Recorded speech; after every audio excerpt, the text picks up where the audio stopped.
What is going on? Hey, everybody. What's up? What's up? All right. What's up? Happy Tuesday. Happy What's going on, Tuesday. everybody? Is it Tuesday already? All right. Just Only another Tuesday? Tuesday. Tuesday Turf Talk Oh The yeah. tacos. with tacos.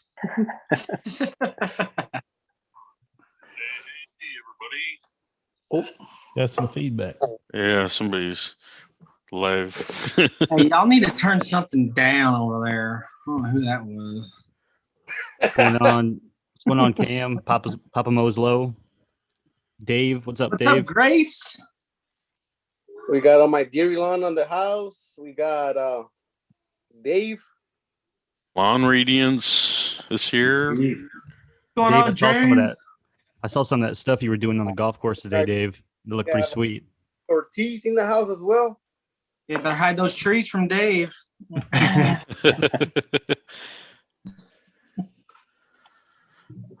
All right, so we ready to kick it off? Let's do this. Yo. Let's get it. All You right, ready? Olee, you're up. All right, man. I want to welcome everybody to the 8th episode of Keep Off the Grass livecast. So get them ready. Be listening. Grab that glass. Grab that Ew. glass and keep off the grass. Keep off the grass. cha-ching. Cha-ching. Let's do it. Let's do it. I'm just curious what everyone's drinking tonight. Corona. Oh, White Creamy. Claws all day, baby. White Claws. White Claws. Yeah, I did. White This is an Claws old and one I had. Starbucks. What flavor? Mango? Oh, dude, you got to go with mango. Oh yeah. I'm gonna throw down for the black cherry. I'm gonna put up Get a little put a buzz vote in and for keep that. the pounds off. You know what somebody you know what out all in is the drinking. community loves White Claw. I know that for sure. We got a Hey, who little else? Anybody Voodoo else get Ranger. rain this week? What'd you say, Wait, Bill? What? Anybody else getting rain this week besides me? Anybody else lucky enough for a little bit of rain? No, just you. Just you. Right around, it's just circled. Yeah, like the cloud in the Peanuts character, right? That always falls. No, I'm only about 100 miles away from you, so I'm gonna be getting some of that rain too. I'm excited. Wake this Yeah. grass up now. Hey guys, we got a special guest on tonight. It is Vince with Rooted Lawn Co. Everybody say hi to Vince. What's up, Vince? Hey, How's it going, Vince. everybody? What's up, buddy? Glad to So have do you. we have a Vince 1 and a Vince 2? Yeah, we got Vince 1, Vince 2. You may have to just call them by their handles, Lawngenuity and Rooted. That's the best. So- The like underscore. The Lawngenuity. The underscore, yeah. All right, so Vince with Rooted Lawn Co. Why don't you go and tell everybody a little bit about you and your yard and where you got into lawn care, all that good stuff. Yeah, will do. Thanks for having me. Yeah, I see in the comments section, I heard a baby in the background. Yeah, that's me. I got two newborn twin girls, so I'm thankful that I've been able to join in on here. Congrats. Congratulations. Yeah, That's thank awesome. you. Yeah. Thank you. Yeah, it's Welcome to the Lawn Dad Club. Oh yeah. And they've already been on their first podcast. I know. How about that, man? Yeah. So going back in high school, I did some landscaping, and then started doing some plumbing, and then went to nursing school. And through nursing school, I didn't want to work for somebody, so I decided to start my own landscaping company and pay for nursing school that way. So I did some landscaping until I graduated, and now I'm a registered nurse. Bought my first home probably about 3 years ago, and had a buddy that watched Pete on GCI turf, and he had a grand idea. Hey, let's renovate your lawn. I had no clue what that meant at the time, so I said, yeah, let's do it. So we basically smoked off the whole lawn, brought in 2 or 3 traxels of topsoil, regraded it all, and seeded it. I overseeded or seeded with Kentucky bluegrass and rye. And it was at the same time we had, I don't think you guys were impacted. There's not many East Coasters out here, but we had a pretty big hurricane and pretty much washed out the renovation. It was awesome. Yeah, perfect timing. Wow. So The bummer. Oh, threw down some more seed, and it actually came up really nice. So since then, just being a novice in actual turf management, I dealt with a lot of fungus, a lot of grubs, a lot of heat stress. So I posted that one picture recently on my Instagram of the dethatcher, what not to do as a dethatch. So I can get into that later, but needless to say, I had to, kill off a couple spots and reseed once each year in certain spots. But last year was probably my best year so far. Saying so, Simple Lawn Solutions, they saw my lawn. I did some bullseyes in the front and was in the finalist group with some of you guys on there, which was a pretty cool experience. Kind of kickstarted my true desire to get into using my Instagram as something for lawn care, and potentially get into some YouTube. The community here is awesome. You guys are awesome. So it's very welcoming. It's cool to see everybody in the chat chatting along and joining in here on a late night. So yeah, that's kind of my background story. Heck yeah. what are you working with? What kind of grass did you put down, or what's your lawn type? So it's a fancy turf blend. Just got it from a local hardware store around here. And it's Kentucky bluegrass and rye. Perfect. Nice. How many square feet you working with? Square Go feet? ahead. Yeah. Yeah. Give us It a little bit of- is just a little over 11,000 square feet. Nice. Nice. That's a And- big yard. Right on. And where are you located in the country? So if you guys heard of Philadelphia, Pennsylvania, I've heard of it. kinda. Yeah. Heard of it. Yeah. Where? I'm about an hour That's east of history. Philly, so Okay. yeah. Right on. Okay, cool. Nice. So you're kind of close over to the. Let's see, we got the other Vince, the Lawngenuity, close over there, and Brent's over around there too. Yep. Yeah, Awesome. I'm about an hour and a half, 2 hours north of Philadelphia, Okay. North Jersey. I'm 20 minutes from Philly. Oh, nice. I'm probably like 18 hours. Not bad. And I'm a native Pittsburgher, so I don't talk about Philly. Oh, Yeah, that's true. That's a long-standing hatred right there. Yeah, Pittsburgh versus Philly. Yeah. All right. So what's aeration? What's dethatching? Let's All go. right, aeration. Let's do it. Right into it. Geez, don't even warm up warm us up a little bit. Isn't You got 10 aeration and minutes warming up, dethatching? man. That's the same thing, right? Aeration, dethatch is the same thing. Yeah. That's what I heard. Basically. I heard the shoes work the best with the spikes in them. Hey, yeah. No, Spike shoes. I got a pair of those. I got a pair. I don't use them anymore because they're garbage. But No, you I was like- didn't. it's like 2 years ago. I was like, oh man, that looks sweet. And then you get out and you're like, this is gonna take forever. Go run your lawn. Those things, man. Well, Take them to the shop, man. Don't buy those things. It's a waste of money. yeah, the Oh, way you man. use them is you unwrap them from the package and then throw them in the trash. Yeah. What now? Listen, what was that movie with Steve Carell that he was in? And it was like his wife was leaving him or something, and he was taking care of his yard, and he would like sneak in the middle of the night and use his little shoes with the spikes. I forget what the movie was. It was hilarious. All right, so a couple of you guys I've seen on Instagram, you guys have dethatched or some aeration. Who's done it already and who's planning to do it? I've done them both, and I'm doing aeration this spring. In about 2 or 3 weeks, I'm going to get that done. That's it. All right. So why do you dethatch? Why does somebody dethatch? Let's start with that. I did it last year because I just moved into the house. I'd never done it before. Ton of brown in the yard. So I figured I wanted to give it a shot because I was getting ready to overseed.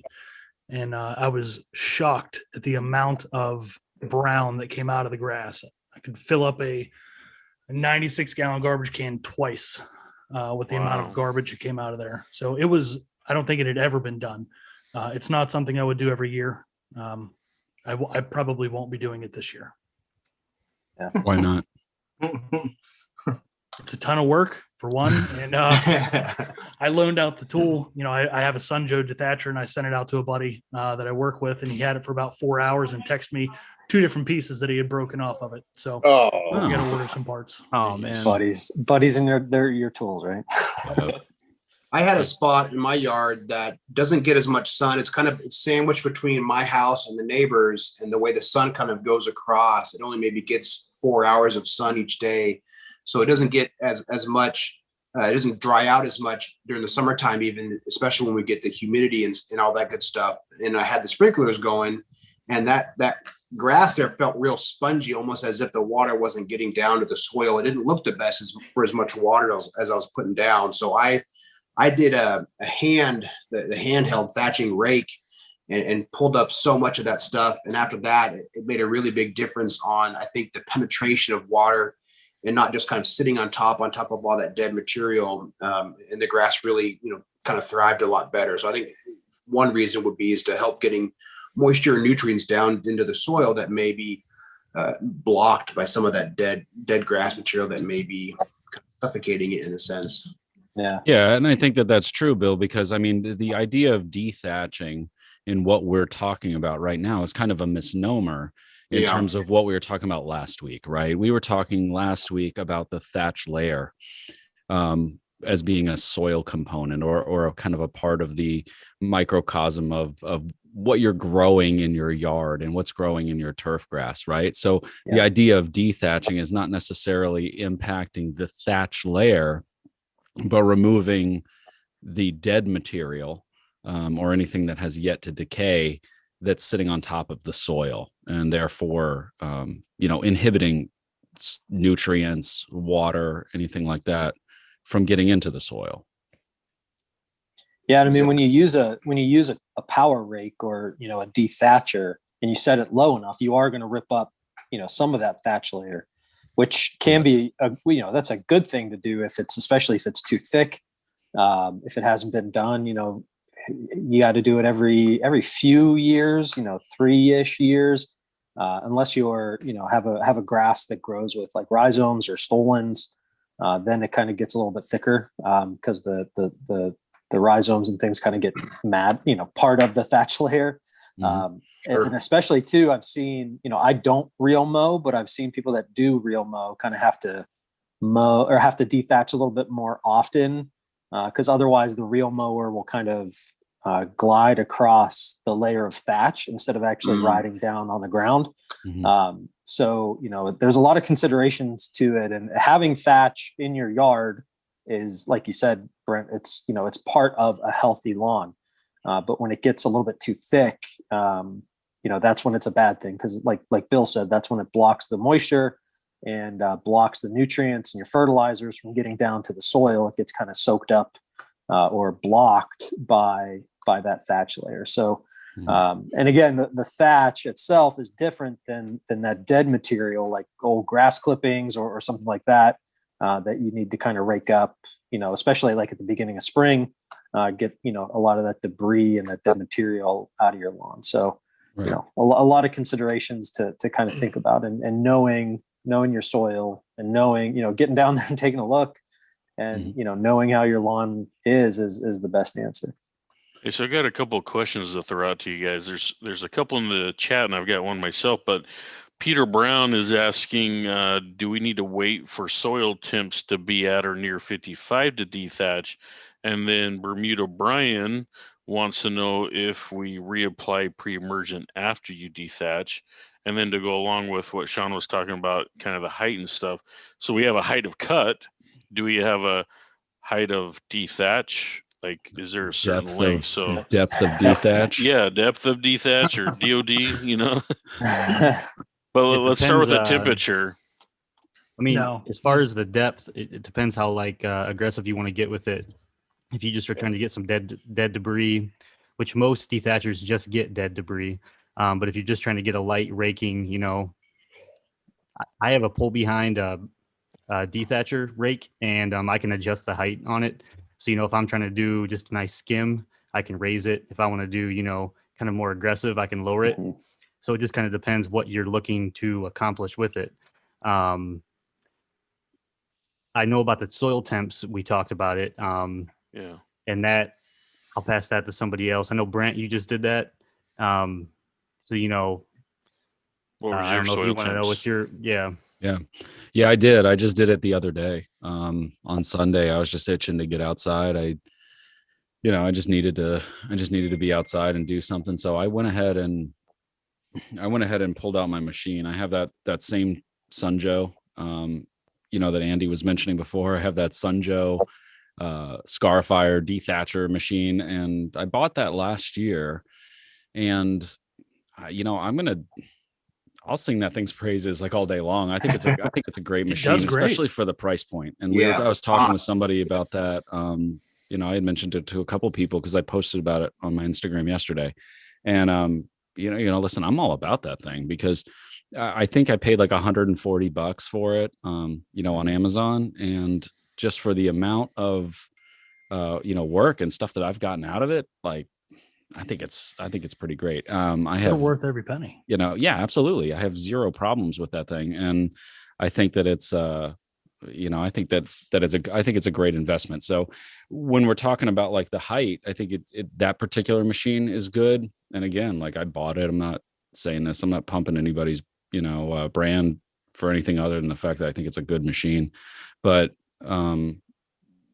we're talking about the height, right? So it's adjustable in height, and it comes with two different cartridges. So it comes with kind of like little springs, like little tiny things to really pull out that dead layer. When you're talking about like dethatching, and then if you're really trying to cut into the thatch layer, it's got a scarifier as well. So what I did the other day, what I did on Sunday, was I just used kind of the one with the tines, and I kept it up pretty high because all I was really trying to do was remove any dead material that was sitting on top of the ground.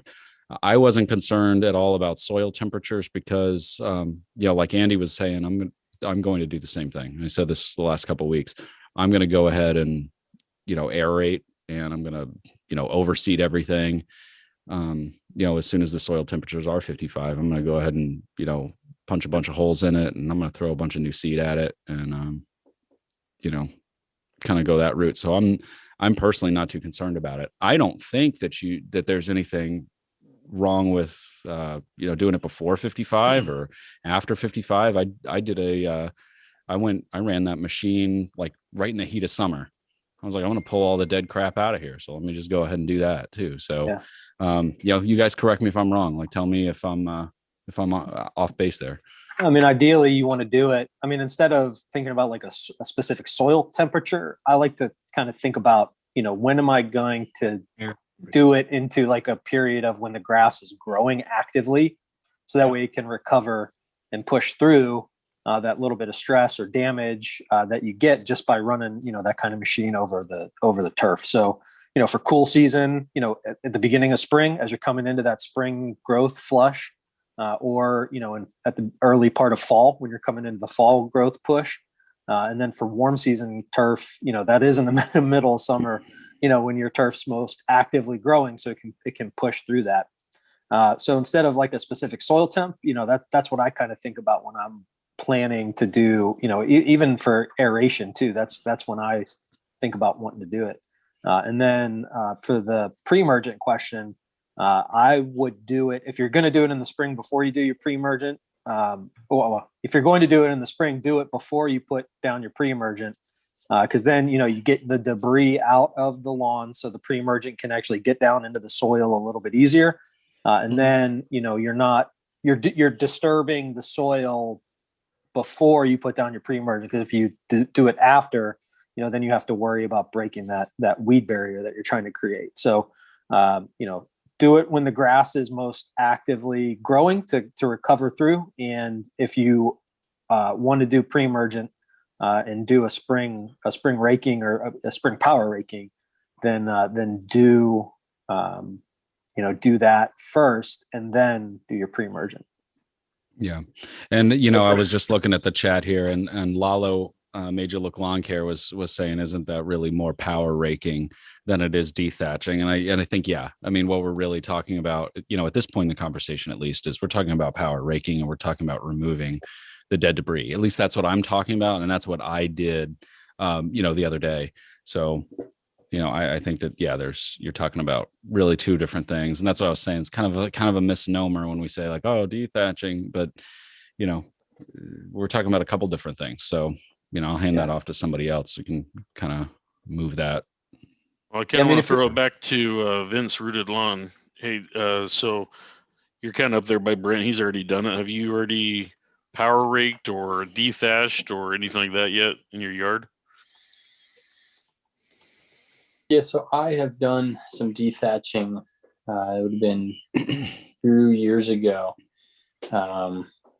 That's when I had a bad outbreak of some heat stress with fungus, with grubs. So my game plan there was take the dethatcher, take it on the lowest setting possible, and just get all of that junk up. And just basically took it down to bare dirt. And then that enabled me to put down seed and then grow it up nicely. And I didn't have to deal with any of that junk and debris in there. So that's the only time I've actually used a dethatcher. Yeah, that's a good point. I have the Greenworks. I don't have the Sunjo. I'm not as fancy as you guys, but I have the Greenworks. It works pretty good. I'll tell you, I feel like I can get more of that stuff up if I use the handheld thatching rake, but that's a backbreaker. So I love the electric dethatcher. And yeah, for $120 or so, it's a great buy. But I do that every time I overseed in the fall. We'll do that and I'll aerate, and we can get into aeration too. But I think those are some steps to where you can kind of get some of the stuff up. It basically gives you access to the soil layer for putting down your seed and getting that all the way down to the soil so that you have this, real good contact. But I saw somebody had asked about these liquid aeration products and aerate and stuff. And I've never used any of those, but I've always been curious, if any of you guys have had experience with those, what your thoughts are, and kind of how do those work versus, dethatching or aerating? How do these liquid ones work? And if you guys use them. So we're going to have a biostimulants episode next. Okay. So I'll kind of go along with that. Yeah. Yeah. Sure. I think though the liquid aeration question might be fair for this, for what we're talking about. The liquid products, aerate, the Simple Lawn solution, soil loosener, I like to think of those as kind of complementary to like a mechanical aeration, where you're actually, pulling cores out of your soil. They're not, in my mind, they're not the same. You might get some water and air exchange kind of happen by using a wetting agent product like aerate or the soil loosener. And you'll definitely get the water kind of infiltration or penetration kind of that helps with those problems too. But in my mind, it's not a replacement for mechanical aeration. I look at it as kind of complementary. They kind of do different things that help each other, but they're not exactly the same thing in my mind, at least. Yeah, Sean, I'd piggyback off you on that one.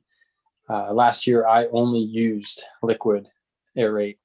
I did not do any aeration last year, mainly because I wanted to put down a pre-immersion for the POA that I had.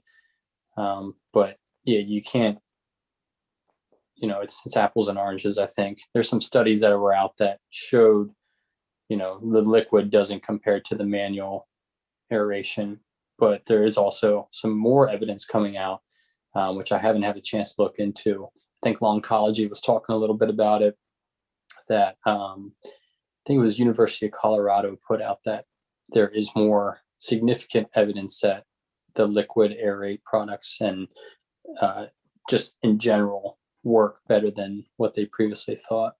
Yeah. I mean, definitely you're doing it for, because first off, like if you have a thatch problem, I'm going to core aerate my thatch to bring that organic soil up to the top, rip it out of the ground, and then let it, decompose and get rid of the thatch. But I mean, if you're aerating for a compaction issue, yeah, that's going to help. But if your soil is compacted way deep down, aeration isn't going to really help the deep down compaction. So you know, it's an interesting topic, you know, with those liquid aeration products.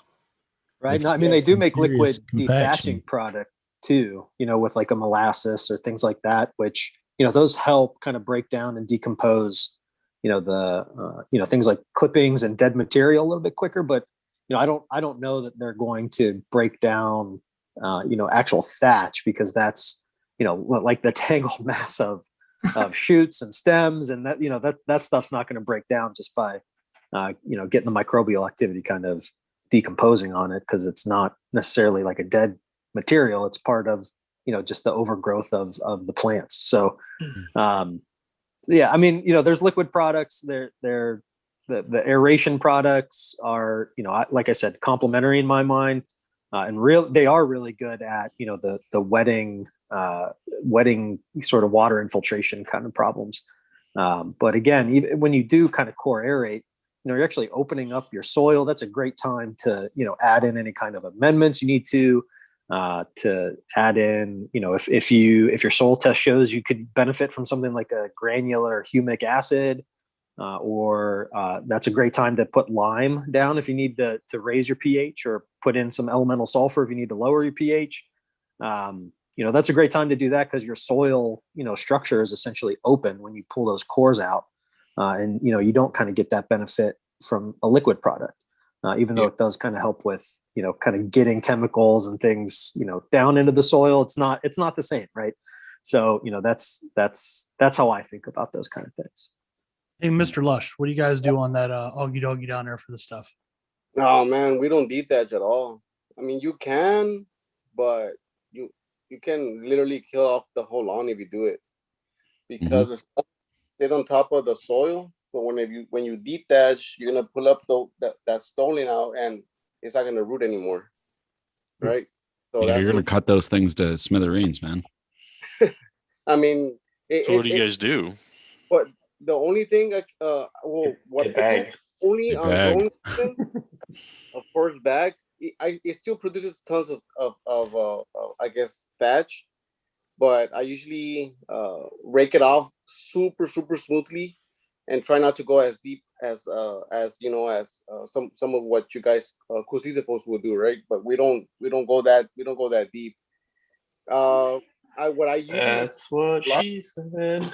what I usually do, I spray I use molasses often, so that actually helps it break down the thatch.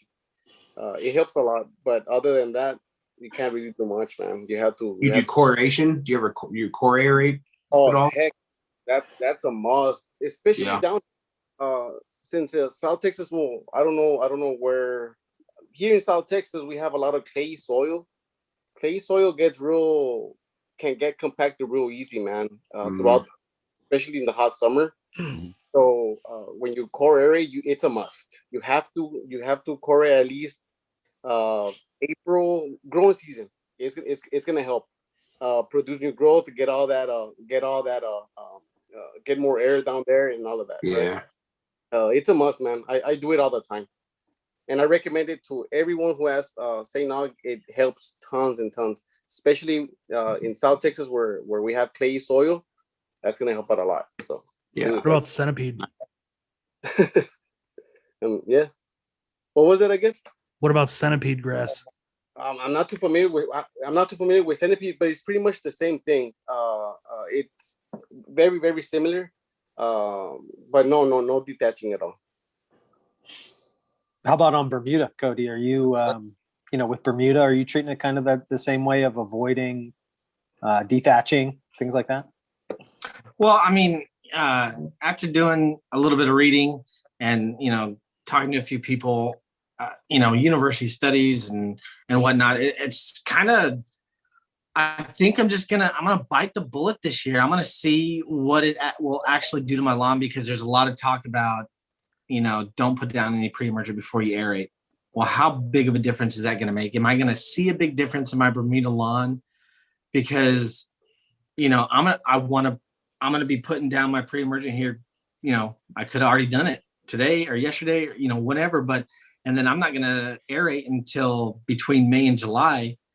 I'm not going to wait to put down anything like that. So I'm going to put it down and let it go. And this is going to be my first aeration this year. So we'll see how it goes. I mean, I really don't think it's going to be a big difference. I don't, this whole barrier thing, maybe I could see it if you put down your pre-emergent and then a week later aerate it. But I have a good 2 months or so before I aerate, and I think that's fine. As far as dethatching goes, I don't see a lot of thatch in my front yard or my backyard right now. My backyard's really new. I don't think there's a lot. I like to bag it up, but yeah. Hey, how many tabs do you have open up on all your studies? I just have one tab, and it's usually like Yahoo and Ask Jeeves. Ask Jeeves. He's got a Zanga tab open. Yeah. I always feel bad for you warm season guys. You have to do that, that heavy yard work in the middle of summer when all I want to be doing is sitting in air conditioning and not doing that kind of stuff. I love it, man. If you're not sweating, you ain't doing nothing. That's on the True Texas story. state flag, isn't it? Yeah. Hey, so Olee, what are you doing? You got that big ass machine behind you. What are you doing with that this year? Yeah. That's getting ready to be rolling. Oh my God, look at that. Picture me rolling. But we're going to do some core aeration hopefully next week. Going down with the mycorrhiza 333 from Earthworks next week and try to push some root growth on the weak areas. And but I'm not going to core the whole place, just that square feet. And Olee, you've done the what do they call it, the aeravation, where the vibration kind of comes into it. You've done that before, right? Have you noticed any kind of difference between doing like the aeravation where you're just poking holes in the ground and kind of vibrating the soil compaction versus doing like a core aeration? Have you ever noticed a difference in results? Well, the two different machines do two total different things. This machine here, or this behind me here, the core plugger, it's ideal if you've got some moisture. You can pull a plug. You've got an area to get oxygen. You got an area to add whatever elements you want in that hole to help. Now, the Aera-vator is designed for dirt where you haven't had rain. There's no way you're poking a hole in the ground, and that thing goes in and it vibrates and it freaking sets it off. Go ahead and smile, Cody. I see you over there. It really tears some stuff up. But it basically will go into concrete hard dirt and it will turn it to powder. It's a total different animal. But now when the ground's wet, it's useless. So the way it works out for me is like the first year I priced the Aera-vator and I was like, there's no way I'm buying an Aera-vator. So I buy the core plugger that's behind me and go out, and it's hard as a brick. We hadn't had no rain. Couldn't poke a hole in the ground more than a ½ inch. So I was like, all right, so I'm buying Aera-vator. So then the next year I used Aera-vator because we didn't have rain, but I hadn't got to use it lately because it's rained so much. The core plugger's ideal. So, but anyway, as far as the only difference between that, to answer your question too, is like the core plugger, if you're going to seed, you run it first and then you come behind it and let your seed fall in the hole. Where if you're going to use the Aera-vator, you put your seed and your fertilizer down first and then it shakes it in the ground. Yeah. Yeah, I'm not going to lie. I've watched, some videos on YouTube of those machines running, and especially the ones that they use at the golf course that are kind of, those like cam driven aerators. There's just something like therapeutic about watching those machines run. Yeah. The one when they poke straight up and down, right? They go straight up and down instead of rolling on the, on a roller. Now I'd like to hear, since we're on that topic, I'd actually like to hear, because I know that we've got Dave Bilecki in the chat and we got a couple other people that are turf grass managers and golf course people. So what are you guys thinking about in terms of aeration? Are you liking that cam driven kind of like vertical core aeration, or do you prefer kind of the standard rotary, I guess you could say, drum type aeration in terms of core aeration. Is there a difference? And what is that difference? So I mean, Dave and whoever else is a professional in the chat, like throw it in the chat, because I'm interested to see That what the deal you're difference is. talking about I have there no is idea. It's called a Verta. I'm trying to think exactly what it's called, but it's basically like you said. It runs off like a crankshaft, and as you turn it, it's just going. And a lot of them use solid tine, and a lot of those use hollow tine. But the difference is they're on a sand base, right? They can spike 9 to 14 inches in the ground. Yeah, yeah. And then a lot of them, especially if they have dirt over top of the sand, they're pulling their cores, but then they're sweeping off the cores and then filling the holes back up with sand to keep the soil structure kind of intact to especially on like putting greens where you're mowing super low with bent grass or some other type of grass that likes that low cut, tee boxes that get a lot of people walking on them, all those high traffic areas, they like to do that a lot. Yeah, Dave said that you're talking about deep tine is that kind of cam driven machine is going to be deep. It's going to go straight down and be a little bit That's deeper. what she said. Yeah, they using no kind of drums on the green on the tee greens, like a tees solid and greens, because I mean that's what they refer to it as, right? Is punching the greens instead of just aerating them. So yeah, instead of pulling up the cores, they just have those tines that are just going, and it's less cleanup, and it still has the gas exchange benefit. But it might not be as good as core aerating, but for a green where it's cut short, you're still getting the benefit using those solid tines. So let's ask this question. I want to hear, from everybody and everybody in the chat. When we're aerating, who's picking up the cores, who's leaving the cores, and what are the benefits of both? I think it depends on for me. That's a very good question, dude. I leave them. Yeah, I think it depends on what kind of grass you have. Because if you're real mowing with rye, you're not leaving them. Exactly. Yeah. Right. I guess it's also if you're trying to change your soil structure, you would be picking them up and filling the holes back with sand, like y'all talking about. Yep. But why aren't you leaving them if they're if you're cutting low and you got rye? Then you can't put the real mower on it. Otherwise, you'd be bumping over all of those things until they break down, damaging your reel too. Yeah, you kill the knife bad.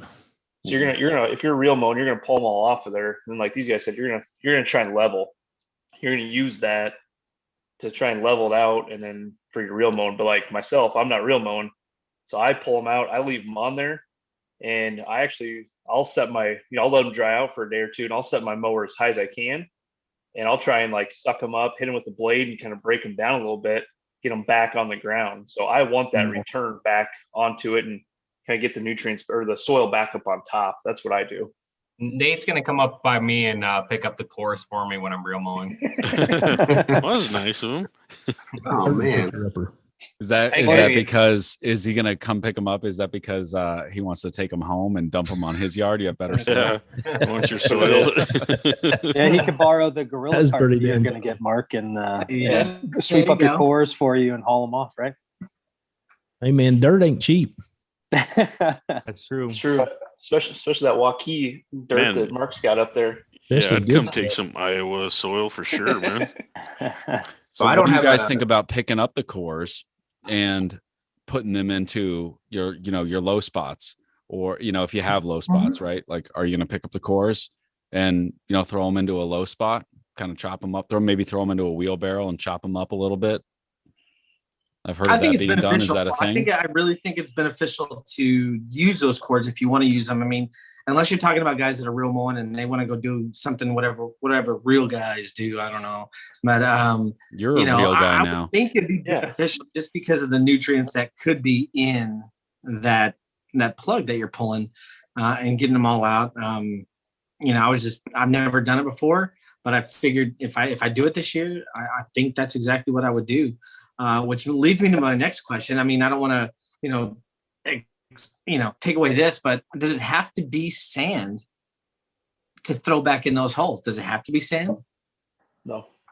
No, I mean, you could do compost if you need to add some organic matter in, or kind of, that'll affect your soil structure a little bit too. But, a lot of the people that are doing the real mowing and taking the cores off, they're building sand caps on their lawn, or needing to kind of level their lawn. So, that's why they're looking at sand primarily. But, you don't have to put sand back in those holes. I mean, that's the like Olee said too, and I think I mentioned a little earlier, that's like the perfect time to add amendments to your soils when you core aerate. You can put gypsum in if you're in a situation like me where I'm thinking about gypsum with my high CEC level.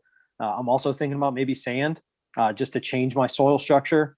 Like I said, lime, if you need to raise your pH, that's a perfect time to get it actually down into your soil. Same with sulfur. If you need to lower your pH, any kind of amendments and fertilizer, especially too, to actually get it down into the soil structure, into the root zone to be used quickly and make the most kind of change as quickly as possible. Nice. That's solid, brother. So who's renting a machine versus hiring a company to come do it? I'll tell you, I don't have a truck or a trailer, so it's way cheaper for me to just pay a company to come out and do it. Yeah. And I wish, I can't justify, but I wish I could do it to where I could rent the machine and do it myself. Because I feel like as good of a job as they do, if it was me doing my own yard, I'd probably go a few more passes than what they actually do. But I think it was $65 for them last year to come out and do it. And I can't argue with the price. So that's the one thing I don't do myself is the core aeration, just because of the cost difference for me. Yeah. One tip that I think a lot of people are going to agree with is hot tip. Hot tip. Hit record hot tip. But find 3 or 4 buddies, neighbors, or whatever, and all go in on it on that 1-day rental. Then it's like $10 a piece. So find that guy, find the neighbor who's got a trailer. All of you guys pitch in $15-20. You have it for the whole day, and then you can knock them all out. And honestly, I've read a lot of things where people will go rent one. They have people lined up, and they'll go make 5 times what it costs to rent it. They'll pay for their own. They'll go do some other people's. They'll make money off it and take it back. So that's just a recommendation: is find some people, some buddies, and do that. Yeah, if you really want to take it next level, find somewhere that rents a stand-on aerator, so you don't have to be dragging that thing all around the lawn. Just ride it around your street and do everybody's yard. Assuming that you like your neighbors too, man.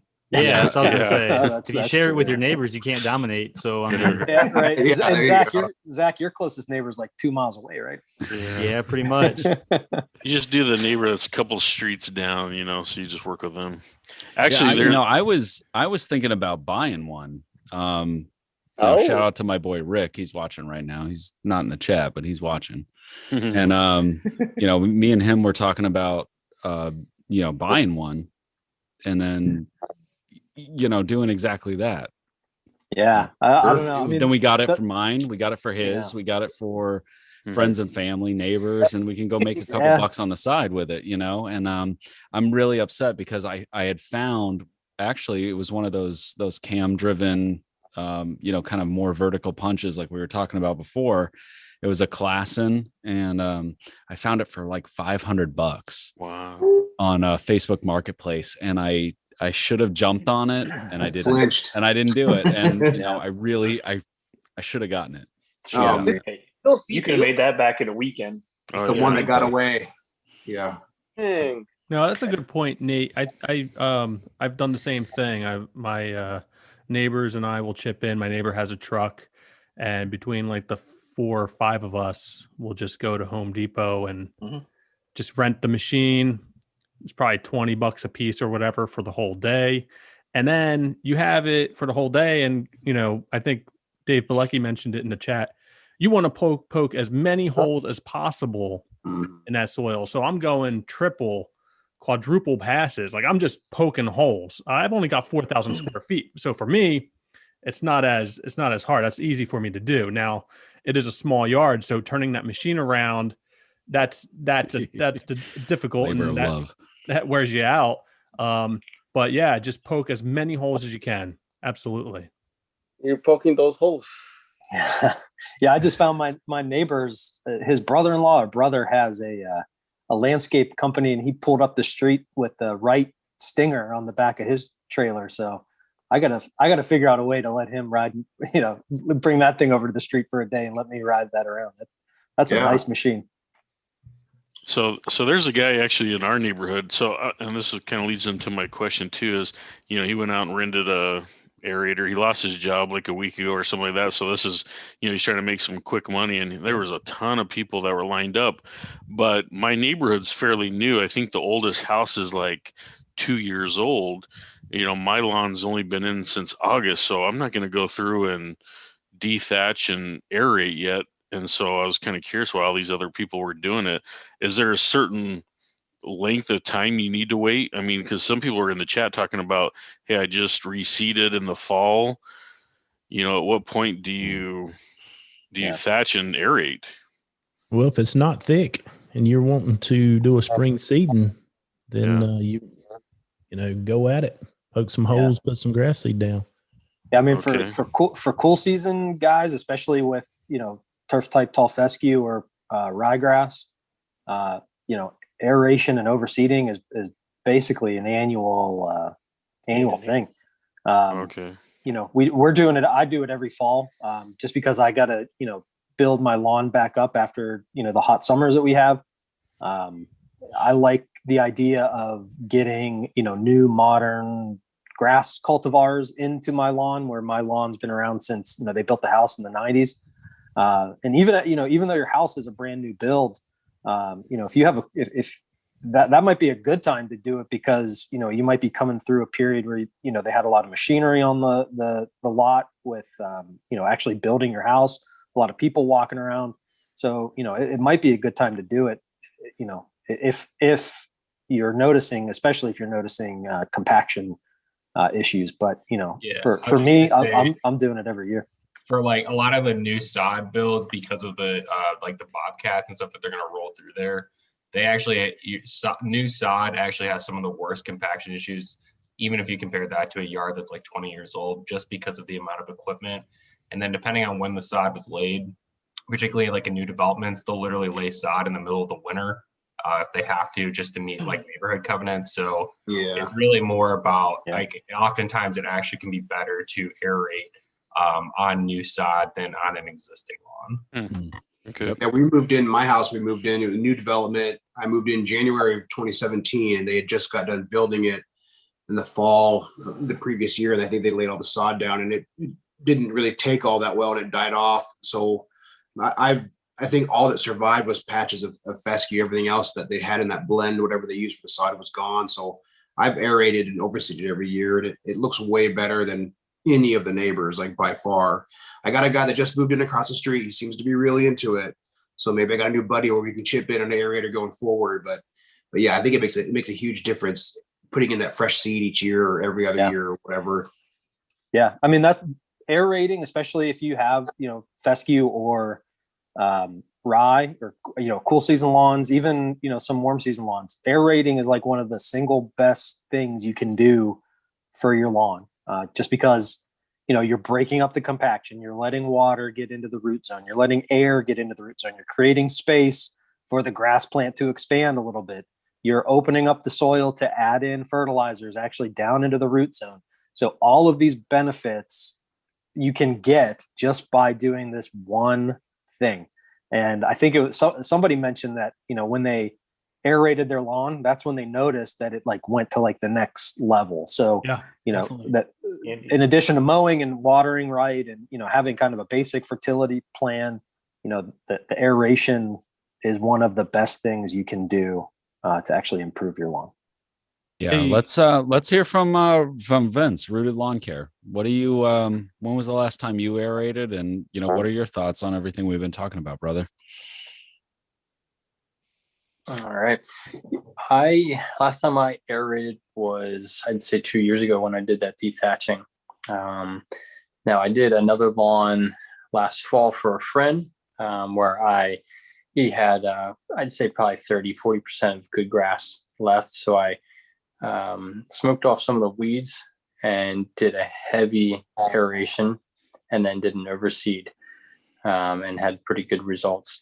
This coming fall, I will aerate, mechanical aeration. I've seen in the past my lawn and other lawns that I've taken care of great benefits of doing so, and then followed by an overseed. Nice. I saw a question. Go ahead. Sorry. I was just to prepare for aeration or dethatching, I typically take my grass cut a little shorter. I take my head cut a little shorter. I'll cut, maybe an inch or half inch shorter than I normally do, just to get the tines of either the dethatcher or the aerator into the soil. I seen that question popped up earlier. I'm catching up. But yeah, I cut shorter before I use the mechanical aerator or dethatcher.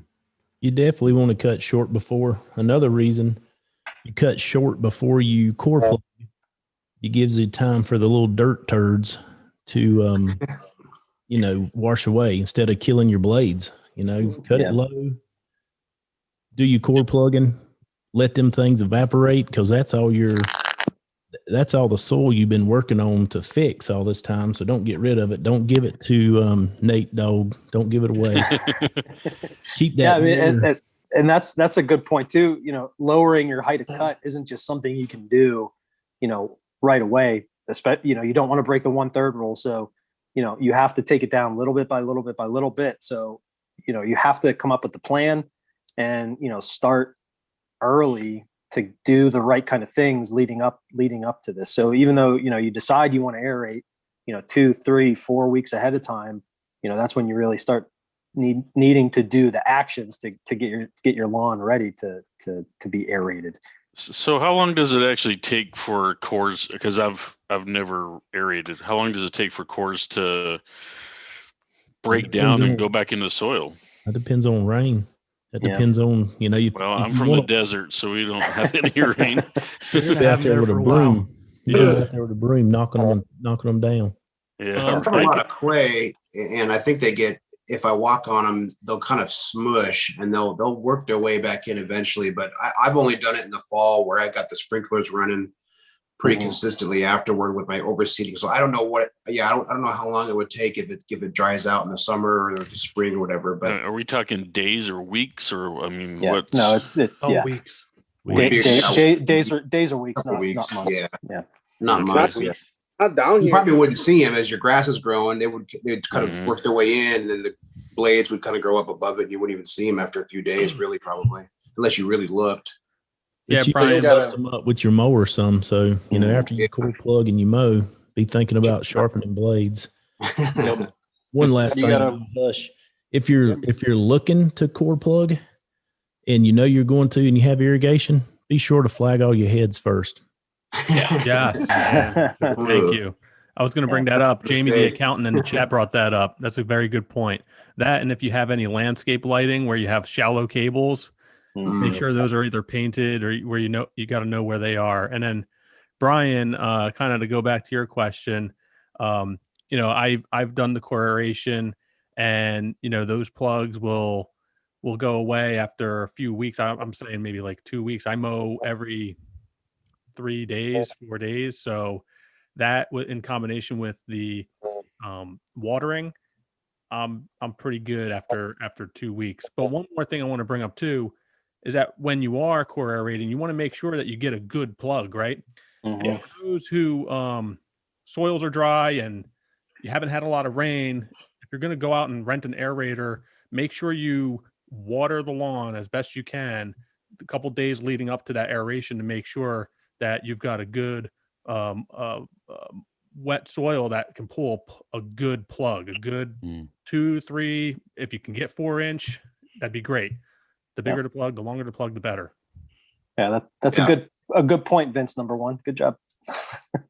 Yep. And a lot of your core pluggers that you rent, they have where you can put water weights on them. So, You know, I was going to bring that up. I was going to say, like, when I did mine this fall, it was pretty dry, and my neighbor's got a machine, so he came up and he did it, and he was helping me. He had the dethatcher, he had the aerator, and we started rolling, and we're only getting maybe like max 1 inch. So I went into my garage and got into my weight set, and I was pulling 45s out, and we're putting 45s on the back of that sucker, and we got bungee cords, and we're doing it. We're doing it Iowa style. Straight up Iowa style with 45s and bungee cords, and it worked because like after that we were pulling out about 3-inch plugs, and then he just went to town, and did that. So like to Olee's point, a lot of them have where you can add some weight to it, or if you're not getting that plug, look at adding some weight to it to force it down in there deeper. I know I see a lot of people dethatching with the rake, like a pull behind, and I'll see cinder blocks sitting on them to make sure they get a little bit more contact. Yeah, got to get deeper. Getting in deep. Always real deep, like. Nice. Well, this was a good talk, man. Yeah, guys. Yeah. But hey, I was just gonna ask, I don't know if we got time, let's maybe wrap it up with this question, but springtime versus fall time aeration, is there any pros or cons to it? Obviously, the big one is don't aerate after you put down your pre-emergent, but is there any preference? Is there any pros, cons? Generally speaking, I've always heard, do it in the fall. You want to kind of release all that up as it goes into winter time, but I don't know if that's just what I've been told. And, sure, people do it in the spring and do it in the fall, and both are successful, but is there any articles or is there any scientific facts that one is better than the other? I think it depends why you're doing it. If you're doing it, if you go to take your soil sample and you got a good 2-3 inch thatch layer, you can see it. Yeah, you may want to consider aerating for that thatch layer. If you're going to be doing some seeding in the spring, yeah, you'll want to aerate before you spring or before you seed. And then in the fall, which is typical seeding time, yeah, that's always the ideal time to do it. Pre-seed. I'll pass it over to somebody else to finish it. I'm hitting it both times this year. Yeah. Just to see. Me too. Oh. Hit it in the front and the back, eh? All right. I'm going to seed in the fall, but I'm going to hit it this spring. Just double to see what penetration. Cody, usually got to pay extra for that. So are you worried that it's going to pull that in the fall? Like if you seed in the spring and then you aerate in the fall, if it's going to pull out all your new seedlings? I don't think I'm going to do seed in the front yard. I'm just going to fix the spots in the back. So I'm not terribly worried about that, but I was worried about that in the front, which is why I'm not going to seed the front this spring. Yeah, I'm not really terribly worried about it. Because I'm gonna, I've said it and I'll say it again. I'm gonna try it. I'm gonna see what happens. Because I kind of want to treat my lawn like a lab. Like I just kind of want to see what happens, man. I want to try out new things that, I haven't either seen done before or don't have any knowledge of or haven't done myself. I mean, it's kind of an experiment, so I want to see what happens. I'm not really terribly concerned about that because I know with seeding in the spring, I'm going to have to really like water the crap out of, all of my new seedlings, all of my little baby grass. And I think that in doing so, they should be relatively well established, by the spring. And listen, if they're not, then I don't really care because I'm gonna go ahead and seed it again in the spring, right? So or in the fall, excuse me. I'm gonna go ahead and seed it again in the fall. So, I'm not terribly worried about whatever I pull up or damage or kill off that was spring growth. Because I'm going to do it again in the fall and it'll come back. So I just kind of treat it like a playground. I'm not really terribly worried about it. And, I don't know, maybe you guys think that's nuts. Tell me, but it all depends on that. It all depends on what you want to do, what you want to get. I don't do it in my lawn in the spring. Well, I don't aerate in my lawn in the spring because I don't want to pull up the weed seeds that might be sort of underground by almost kind of turning over the dirt in a way. So I don't. You don't worry about it in the winter. You don't worry about it in the winter when you're pulling up POA seeds. Well, that's next year's. That's next year's problem. Yeah. That's what spring pre-emergence for. Yeah, I don't want to bring up the crabgrass. I have more of a crabgrass than a POA problem, so that's my consideration. So, I don't want to bring up the weed seeds in the spring, just in time for them to hit the hot temperatures up on the surface now. So that's why I do it in the fall, and I'm repairing the summer damage, getting the fresh grass seed in, and getting all my amendments down into the soil in the fall. But that's my consideration. That's what I've always heard too, is you don't want to do it in the spring because you're just going to bring all those weeds back to the top. I don't know if that's true or not, but that's kind of what I was told. But so like just think, to Brent's point, like I love the thought process, it's like, I'm just going to do it and see what happens, and I think that kind of goes great with, everyone always says, you got to do this, you got to do this, you got to do this. It's like, screw it, man. Just do what you want to do. It's your lawn. You pay the bills at your house. It's your lawn. You do what you want. And you're going to learn, hey, I messed up. I'm not doing that again. And then guess what? We got an episode that we can talk about everything you messed up this year. You know what I mean? Mm-hmm. But at the same time, if you have great success, it's gonna be like, dang, maybe I'm on to something that everyone said, don't do that. And you do it and it works. Maybe you can change some opinions. So I never know, right? Every spring, I've never had an issue with that. I feel like that's such a myth personally. So, I like it. There's no right way to do it. Literally, I aerate every spring. I dethatch every 6 weeks. So, people like have that opinion, like you're pulling up weed seeds. I know we've talked about jokingly, like I still joke with people today from our thing, like you can't seed in the spring. You can do whatever you want. Brent, I love the mentality, man. Treat it like a lab, man. The only way you're gonna learn is by doing. So I think you'll do great, man. You got your tenacity you're gonna put down, you got your seed you're gonna do. I agree with Mark. I think there's a lot of wives' tales or imparted wisdom that may be based in nothingness. It's just what people say or what your dad told you or what your neighbor says. So I'm excited to see how it does. I think it'll be great. I think it'll do just fine. Just in a cat. Right. There's no right or wrong, and just think through the thoughtful, be thoughtful about all the considerations and making the decision. And who's to tell you you're right or wrong? I guess you'll find out in the end if it works or doesn't work. But, exactly. And like that's my thing is like, listen, if I'm wrong and it totally sucks, then just more grass seed and start hey, over. listen, I got plenty of seed and I can always buy more, and maybe not this year. And hell, I can always kill the whole thing off and start anew because I've never done it before. So just excuses to make more YouTube videos is all right. More content. Well, and to your guys' point, like kind of this, we've always talked about this kind of our motto, and then quite a few of us have said is we're not talking about one place. We're not talking about the Midwest. We're not talking about the East. We're not talking about the West. Everybody's different. Everybody's going to have a different approach on things, a different way to do things. We're just trying to talk about what we do on our end. So, we test it out, try it out. And if it doesn't work, hey, it didn't work. We can try it again and figure something else out. All while having fun. Yeah, all while having fun. So, good episode, guys. Good episode. Yeah, with that, great job. That was awesome. Great talk, guys. We want to thank Vince, Vince too, Rooted Lawn Co. for joining us tonight. He did some awesome input. We appreciate you joining us and telling everybody your story. Yeah. Thanks for having me, guys. Yeah. Thanks everybody that joined in the chat too. Remember to like and subscribe and hit that bell so you get the notice when we go live on the next episode. Yeah, you made that.